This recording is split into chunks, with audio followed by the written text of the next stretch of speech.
Hi, welcome to Exception Groups Will Improve Error Handling in AsyncIO, or really, exception groups will vastly improve error handling in AsyncIO.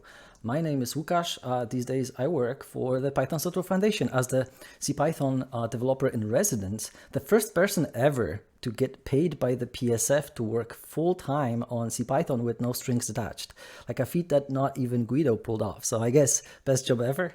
Well, I'm also the release manager of Python 3.8 and 3.9, but at this point there are already ancient versions of Python that you should slowly move away from, right? Like as we heard in previous presentations, because there's 3.10 now, and soon after 3.11 is coming with pretty new features that we're going to talk about just today.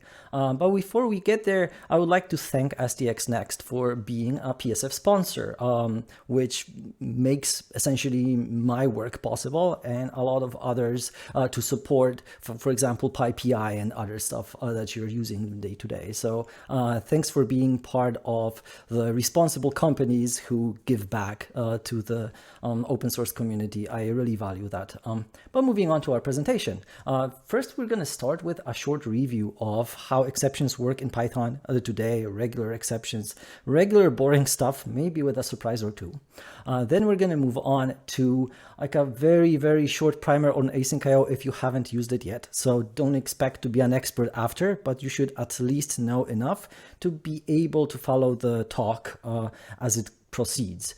We're going to, in particular, cover a little of error handling in AsyncIO as it works today. And this is because we needed to contrast it with how this is going to look in the future and how except star and exception groups make our life better.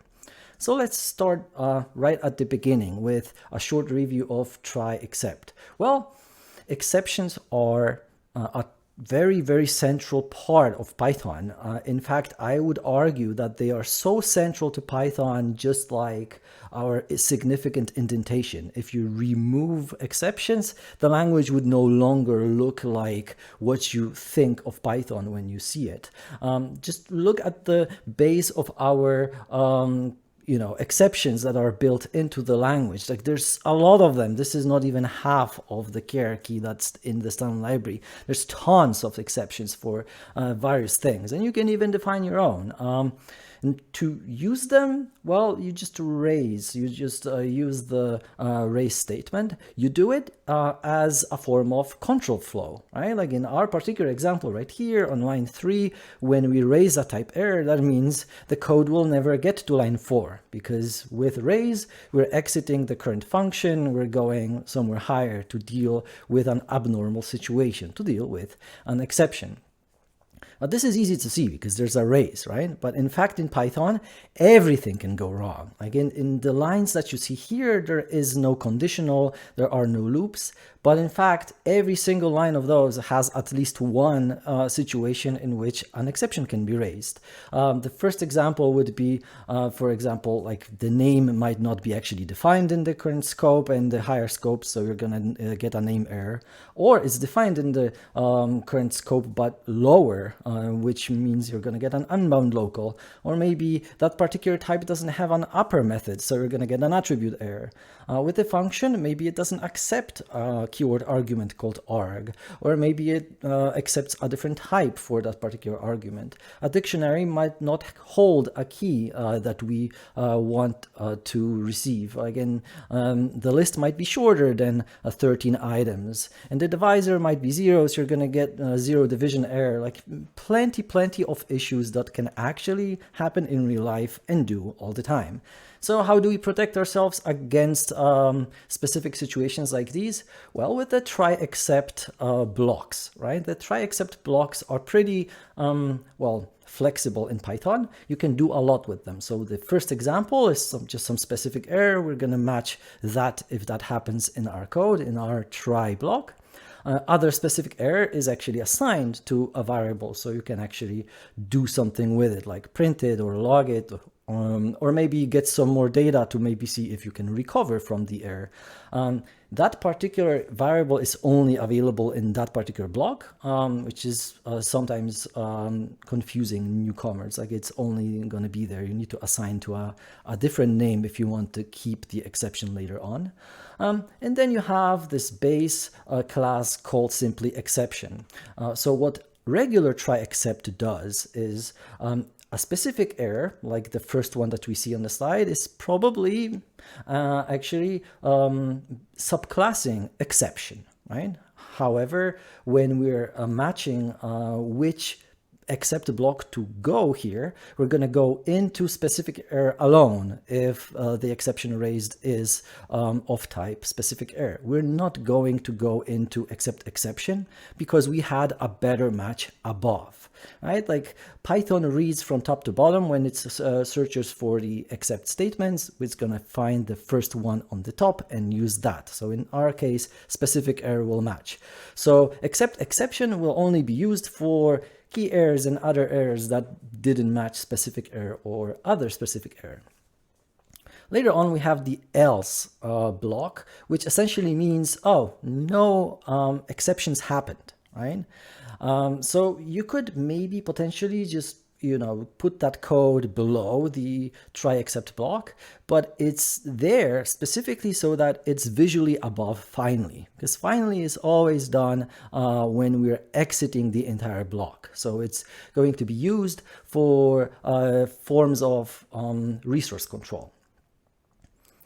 In this particular example right here, like we want to see how finally might sometimes be just a little bit, non-obvious, right? We have a dictionary with just two keys and we're iterating over a range of 4. So there's going to be 0, 1, 2, and 3, unless we break sooner.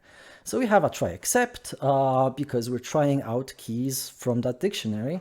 And if there's a key error, we're going to break and print out an error. Otherwise, we're going to print a nice message. And finally, we just want to see when that finally is happening. So if you execute this code, on the first iteration, we're going to have first and finally 0 appear. On the second iteration, we're going to have second and finally 1 appear. And on the third one, well, we don't really have a key 2 in the dictionary. So we're going to go into except. Boom, there's an error. And there's a break right in that block. But before that happens, Python will actually also execute what's in finally. This is very important because a very crucial purpose for finally is handling resources, like closing files that you're opening. So the finally close is kind of tricky in Python, but like a crucial part of it. But it's easy to forget to use it altogether. Like in this example, we diligently remember to open the file outside the try because, the file not existing on disk is a different exception, is a different problem from what we want to, protect ourselves with the try finally. With the try finally, what we want to do is ensure that we're closing the file every time.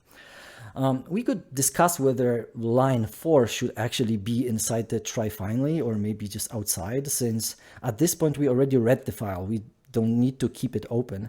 But it's a detail. And the point here is that this entire code is just 6 lines, but it's already plenty complex and a little unwieldy. Right? So in fact, this was the motivating example for PEP 343 back in 2005 when the with statement was added to Python. So from what we see on the slide, we could go to this. This is twice as short and in fact much more obvious to use, like with an open file, read contents, then process the contents. It's easier to see, that process could and should go outside of the with statement. We don't even need to think about explicitly closing the file. This will always happen. So with statements are great. And with that, I keep them in mind because we will use them again many times in this talk. So now we can move into our very quick and very short primer on AsyncIO. Let's start it with an actual, working example that does something useful. If you haven't ever seen AsyncIO before, you can now, for the time being, just ignore the words async and await on the slide and just try to read everything else that you're seeing. Like, it should still read like Python, right? Like, you have a download function where we create an HTTP client session. And from that client session, we issue a GET request to our URL. And the response object that we receive is, an object where we can issue some methods, like, for example, reading all data that come with the response from the web server. So now, before we get to why async and await are so great, like, let's first understand like the most crucial detail about how it works. So when you make an async function and you call it later, it returns a coroutine object. So it didn't do anything yet. It just creates a coroutine object that you then have to await on for stuff to happen. So for example, here we have this response.read, and the read method is an async function. When you call it, it will create a coroutine object. In fact, we could write this in this form, where we assign a response.read's return value to a variable called coroutine, and await on that. As you can see, the await is what returns the contents of the file that we can later write on disk, and the response read only returns the coroutine that we can await on later. But for convenience, we always just shorten it so that, we await on the result of calling the function, which is a coroutine. And this is a detail that we sometimes need to think about, but most of the time we don't really.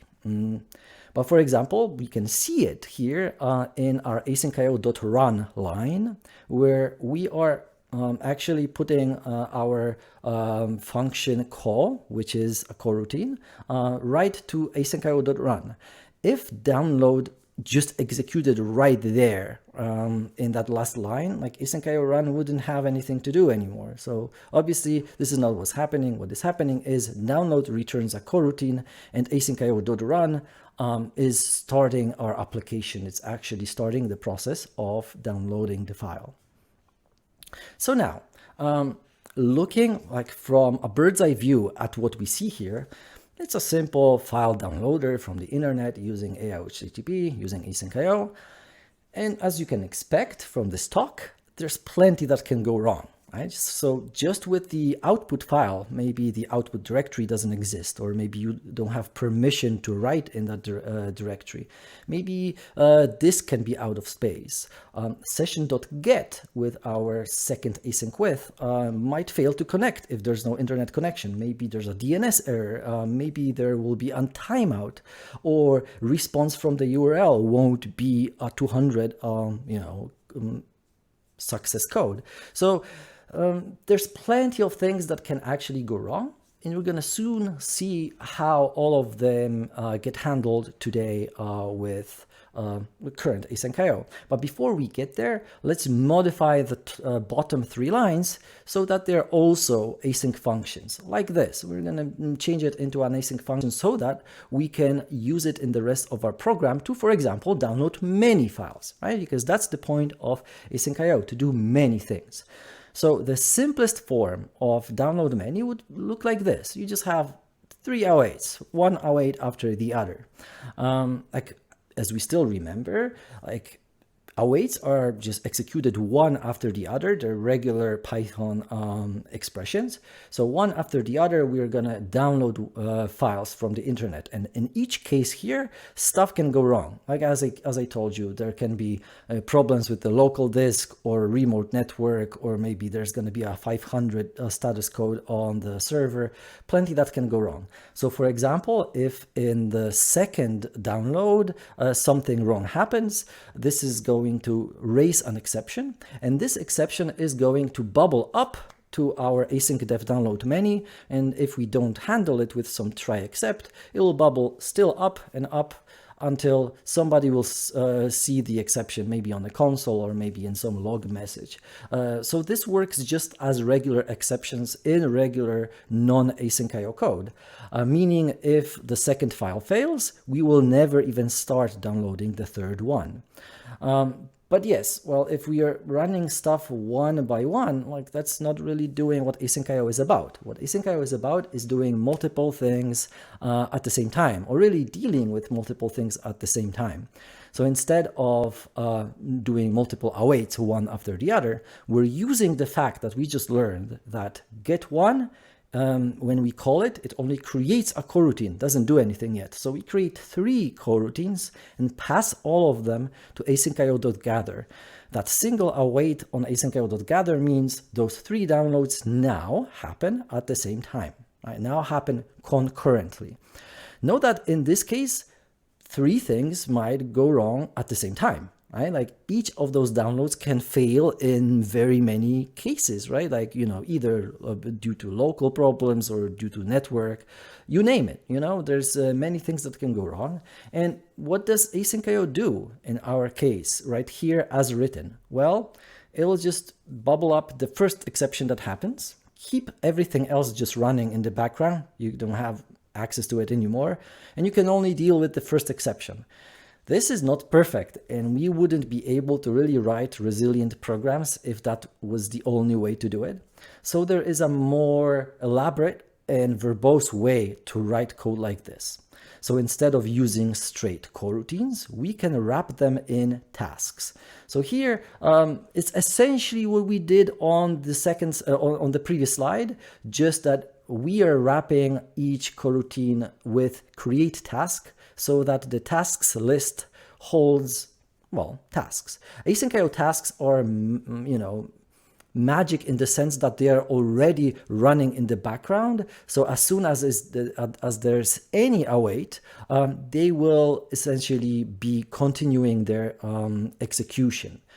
They're running in the background, but you can obviously await on each of the tasks and use AsyncIO.wait to wait on multiple tasks at the same time. And AsyncIO.wait right here, it's pretty configurable. You can give it some tasks list and set out a timeout, in which case we're just giving up and waiting no longer, and say, when do you want the function to return? Maybe when everything is already complete, or maybe when there's a first exception, stuff like that.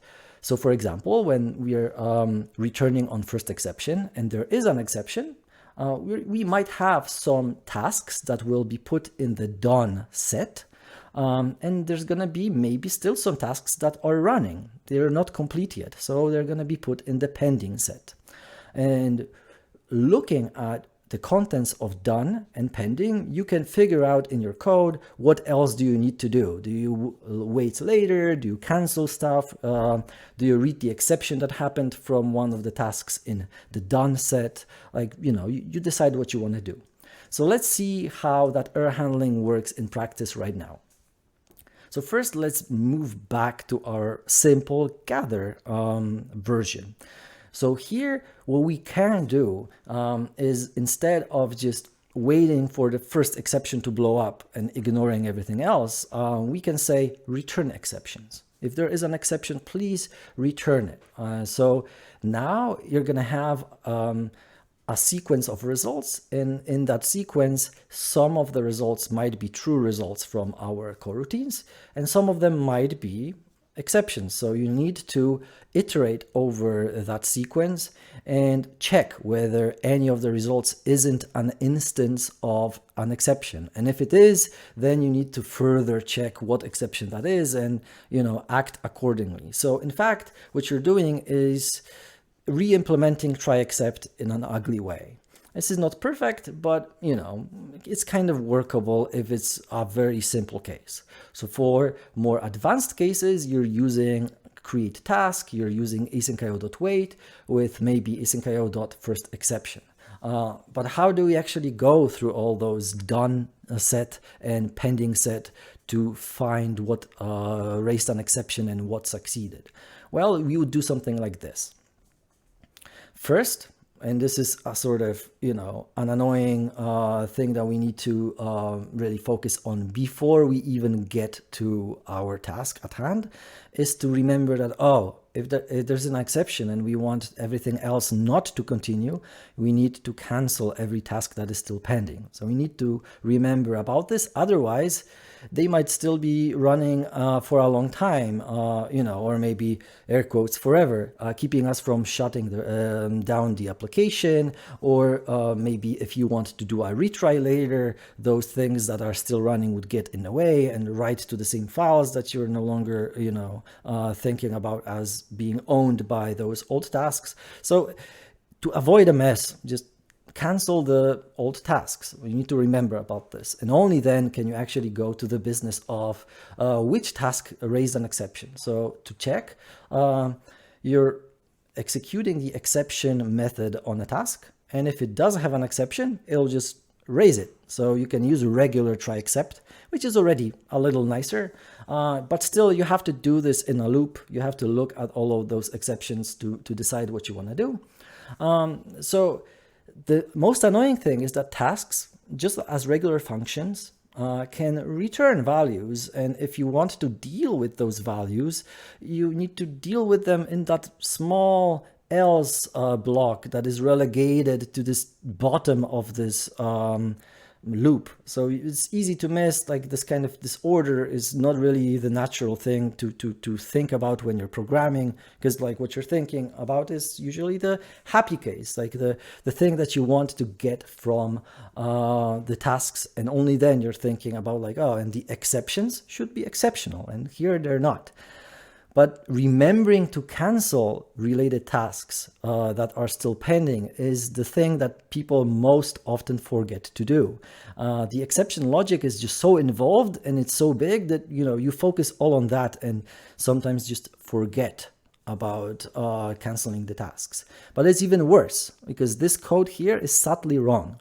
What you need to do is cancel the pending tasks and then still run the event loop for a while, waiting for those pending tasks with just some small timeout, so that they can still, deal with the cancellation. What do I mean by that? That's kind of weird. Well, imagine a task like this. It just has 4 lines, right? Like there's some work that we are doing. We're very busy at that work. And when AsyncIO gets request to cancel a task, what that does internally in a task is just an exception that is called canceled error, right? So our line 3, await do work, will now suddenly raise a canceled error exception, and then finally we'll do some cleanup, right? But await only works when the event loop is working, when something outside is awaiting on our task. If you just cancel it, that only means you just flipped some bit on the task.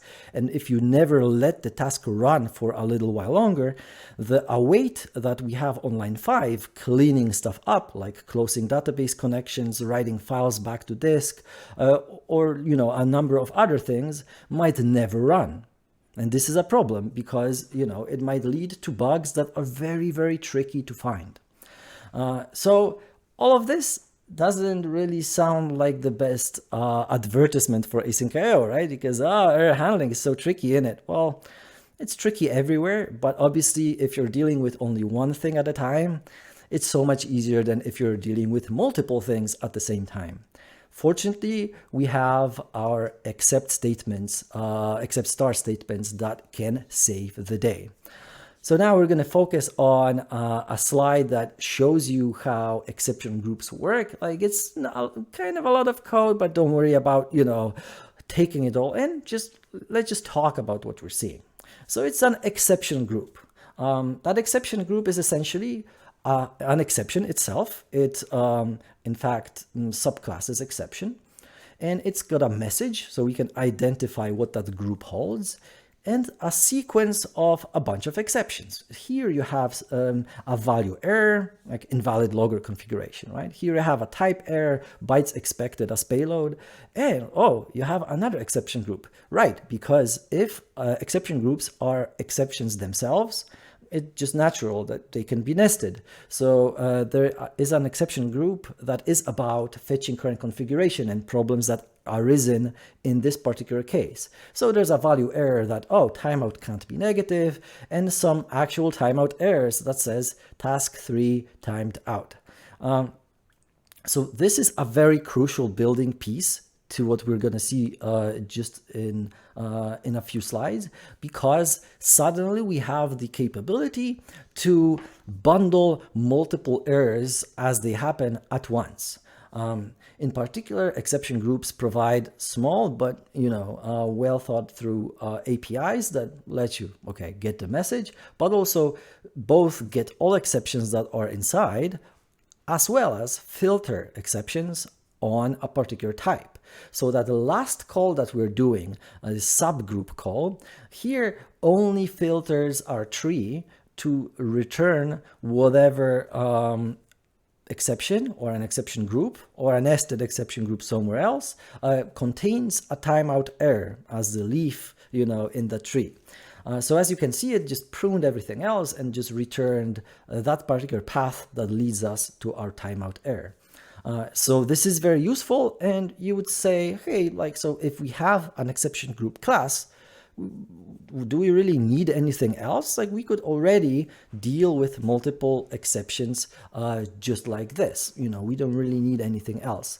Well, we could, but if you want to only deal with a single kind of exception, like with the subgroup that we're seeing here, and re-raise everything else, you would have to always, in every time that you're doing in try except exception group, you would have to mangle with those exception groups to re-raise the ones that you don't want to deal with, while dealing with the ones that you can recover from or log or whatever else. It would be a mess. Those try except statements would be unnecessarily complex. So instead what we have is an except star statement. It's a new kind of except that behaves quite differently, but it all makes sense if you saw the exception group before. So what it does is, when an exception group is raised from the try block, it will look at the except star statements and try to match subgroups of the exception group that contain a given type of exception. So in our case, as you can see, it matched all three kinds and printed out all three things, because that's the biggest difference between regular try except and try except star, that it will continue matching below what it already matched, so that it tries to exhaust whatever is in the exception group.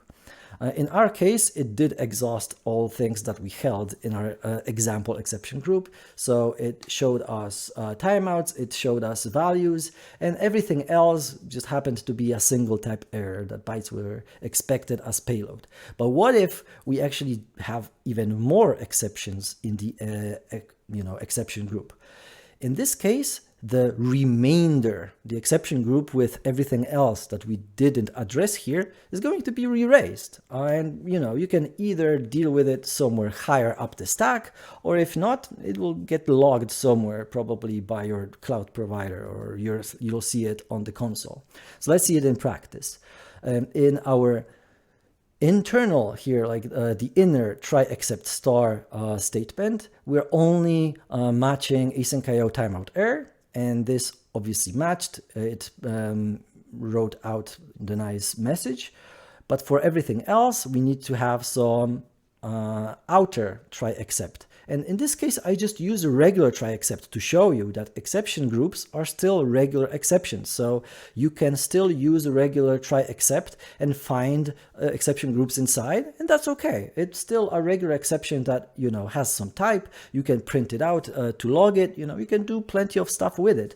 The only difference is that except star lets you, if you need it, address particular members of the exception group. If you're not interested in that, don't worry, it's all good. You don't have to use try except star. It won't be viral on your code. You won't have to convert all of your try excepts to try except star. No, none of that. You don't have to do any of this.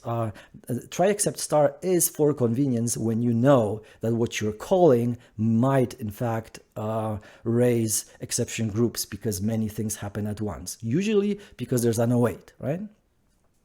In fact, also the opposite is true. If you are raising a regular exception and there is a try except star block, Python is smart enough to just bundle that exception that you got into an ad hoc exception group, so you can still use your regular exception group handling with your code. So you don't have to ever think about, special casing single values from exception groups, because there are always exception groups if you're using except star. This is extremely convenient, because if you need to raise an exception from any code in AsyncIO, you can still just raise that exception. You never have to compose exception groups yourself. AsyncIO will do that for you. You just don't have to think about this at all.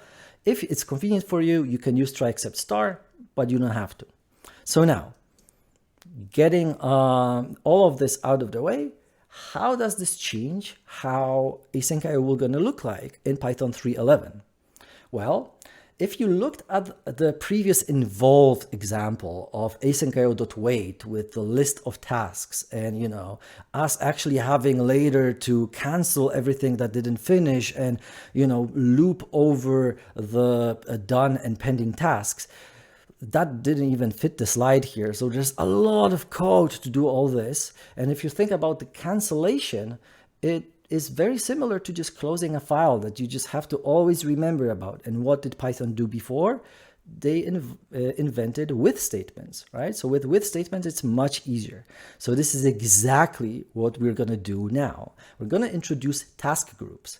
So this short piece of code here is the equivalent of the previous slide, and also that slide that followed it with all this looping over done and pending tasks and canceling and everything. Like, this is the equivalent. What does it do? Well, you just create a task group saying, within that block, within that with statement, we're going to have a bunch of tasks. We're creating them. And then you can do a bunch of other stuff. But if you leave it, which is all we do here, the task group is going to wait for all those tasks to actually finish. And if there's exceptions, like, it'll automatically bundle them in an exception group to just raise the exception group from that, so that you can deal with all of them at the same time.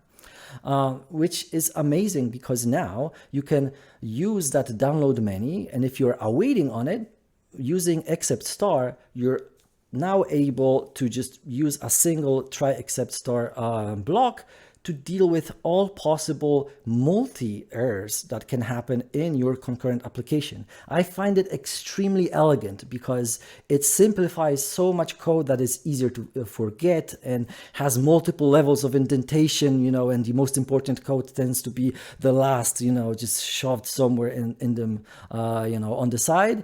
Here, everything that you need to care about is central. Like, this is your business logic in the task group, and this is your error handling right here outside of your business logic. Very, very elegant. Can you use it already? Almost. Like, I had to build my own Python 3.11 because the pull request that adds except star to Python is still being worked on by us. Like, I'm reviewing it at the moment.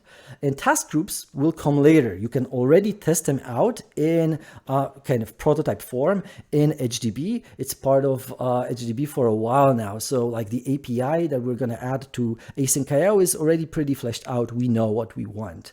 And in fact, exception groups and exception star are very well defined in PEP 654. So I invite you to read it if you have like any more like nitty gritty details that you would want to like test yourself or see if those were covered or considered.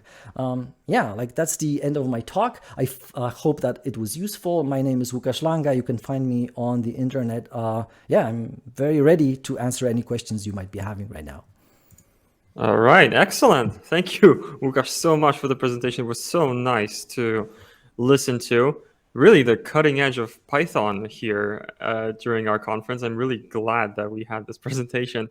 And yes, indeed, my friends, if you do have questions for Łukasz, do leave them in the comments section. I'm waiting for them to roll in right now. And after the Q&A concludes, we're going to get to what some of you might be waiting for, which is the contest. And in the meantime, as questions roll in, any other exciting Python developments that are on the horizon that you can tell us about?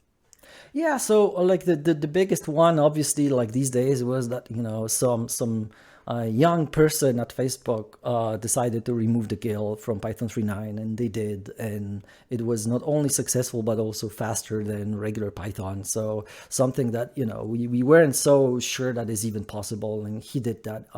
So I'm mentoring him now to become a core developer, so that in fact, like if he wants it, like he can just merge it himself. Like we're not going to do his work for him. No, but like in all seriousness, like it's a great contribution, but because of backwards compatibility concerns and because of some other performance work that is now happening at Microsoft with Guido involved, we need to essentially coordinate everything. And it's not in fact quite obvious that what worked well for Python 3.9 in the fork that Sam had will still work for 3.11, which already changed pretty significantly.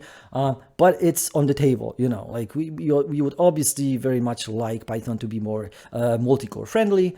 So this is probably the kind of, more of the exciting kind of news, but this will take multiple releases to get through, right? We can kind of integrate parts of it more gradually, but in the end, it is going to take a lot of time to make sure that everything works together so that we can actually disable the GIL on some future version of Python.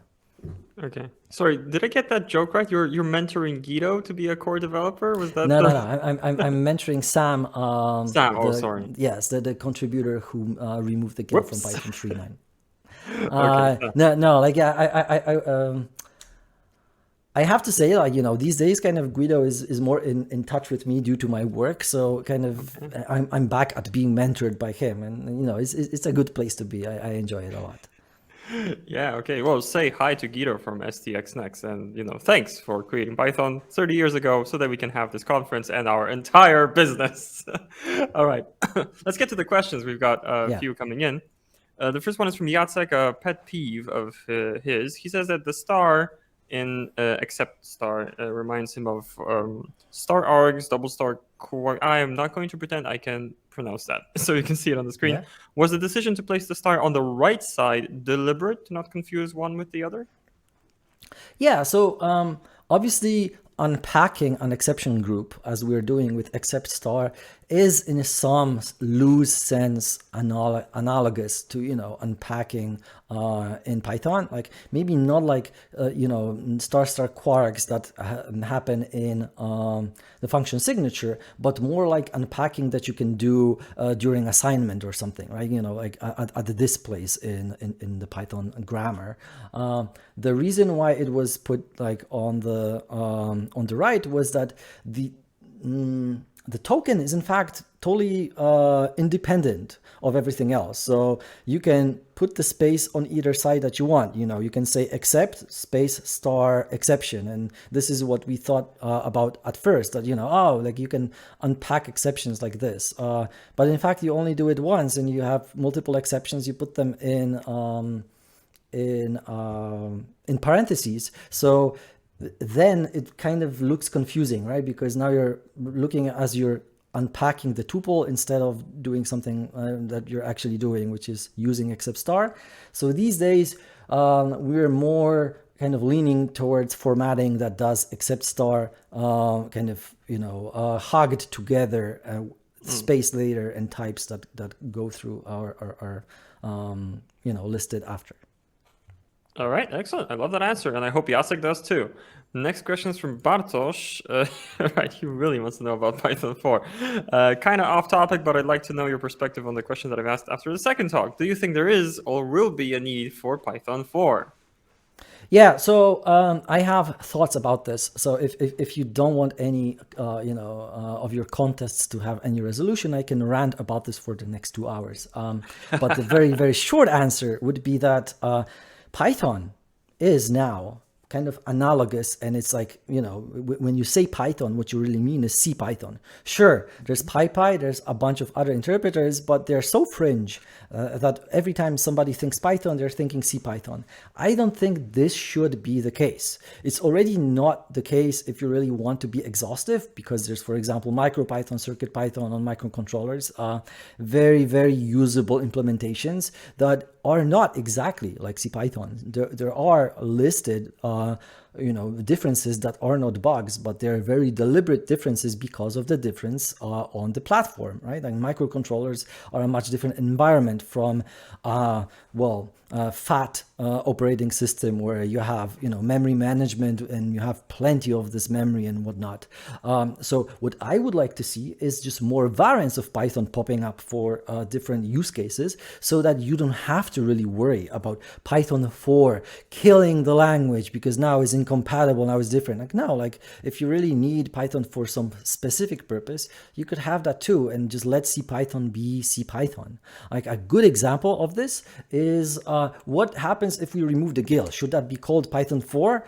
Well, like it's obviously tempting, right? Because it's a big change. But we also know as core developers that Python 3 was a very hard transition to very many companies, to very many enthusiasts, right? If you are a maintainer of a small library, like now we essentially forced you to do some free labor to make it work with both versions at first, and then declared Python 2 dead. So you had to refactor again to only be compatible with Python 3. It's a lot of churn. We don't really want to impose that on our users, and we think it would probably be very detrimental to the growth of Python. So we will be very conservative about creating a version of Python that we're going to call Python 4, which is why we just went with the 3.10 transition like this, because, like we think there's going to be many more, like 11, 12, 13, 14. So, kind of any versioning hacks wouldn't work for us. We just go with it as nothing ever happened. We just increment the, dot version. So yeah, Python 4, should it happen? Like, probably I would like a different Python to emerge instead of just, having to move the entire community over to a new version of Python. Yeah. Interesting. I don't know if that would be an oversimplification, but what I got from your answer is instead of Python 4, you should be thinking about Python for different purposes, like FOR, right? Does that work? Yeah, I like that. All right, cool. Maybe a title of a blog post. You can steal that. I don't mind. Cool. Thank you. No problem. And Jacek, probably with our last question of the evening, maybe second to last question of the evening, because another one just rolled in. How do exception groups play with gather, with return exceptions equals true? Does it replace it or complement it?